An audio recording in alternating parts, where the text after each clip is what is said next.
Hello guys, আজকে আমরা কী করলাম, মুখি রান্না করব। তো মুখি তোমরা সবাই চিনো কিনা জানি না। তো মুখি হলো কচু গাছের নিচের দিকে যে গোড়ার দিকে একটা বীজাকারের এটা লাগানো হয়। তো এইটা আলুর মতো খেতে প্রায়। তো এটা দিয়ে অনেক ধরনের খাওয়াও যায়, যেমন মাছ দিয়েও রান্না করা যায়, তারপর নিরামিষও রান্না করা যায়। নিরামিষ বলতে মটর, চানা এইসব দিয়ে রান্না করা যায়। তোমরা অনেকে হয়তো বা খেয়েছো। আর এই যে মুখিগুলো, তো আমাদের এটা গাছের না, এটা হলো বাজার থেকে কিনে আনা মুখি। তো আগে আমাদের গাছেই ধরতো এই মুখিগুলো, এরকমের প্রায়। তো এটা লাগাতে হয়। তো এরকম কচু গাছে, সব ধরনের কচু গাছে এই ধরনের মুখি হয়ে থাকে না। তো আমরা কি করছি এখন, এগুলাকে খোসা ছাড়িয়ে নিচ্ছি। তো খোসা ছাড়িয়ে কি করব, এটাকে ভালোভাবে ধুয়ে নিতে হবে।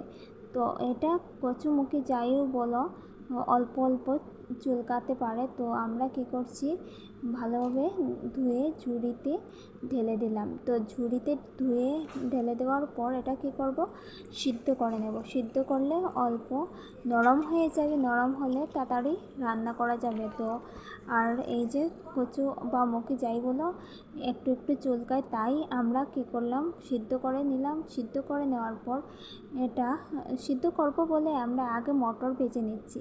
তো মটর ভাজবো, মটরটা লাল করে দেওয়ার পর এটা একটু সিদ্ধ করে তারপর আমরা মুখি সেদ্ধ বসাবো।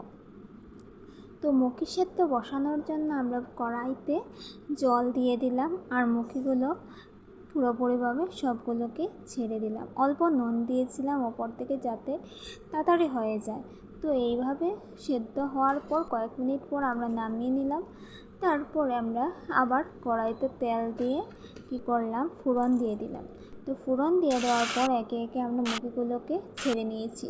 তো ছেড়ে দিয়ে আমরা হলুদ গুঁড়ো, জিরে গুঁড়ো, লঙ্কা গুঁড়ো সব একে একে দিয়ে দিয়ে ভালোভাবে নাড়াচাড়া করে নুন দিয়ে কী করলাম, এটাতে সিদ্ধ করে রাখা এই যে মটরগুলো দিয়ে দিয়েছিলাম, আর কাঁচা চিড়ে রাখা লঙ্কা দিয়ে দিলাম উপর থেকে। তো মোটামুটি প্রায় রেডি। আর সিদ্ধ করা যেহেতু মুখিগুলো, তাই বেশি সময় না নিলেও চলবে।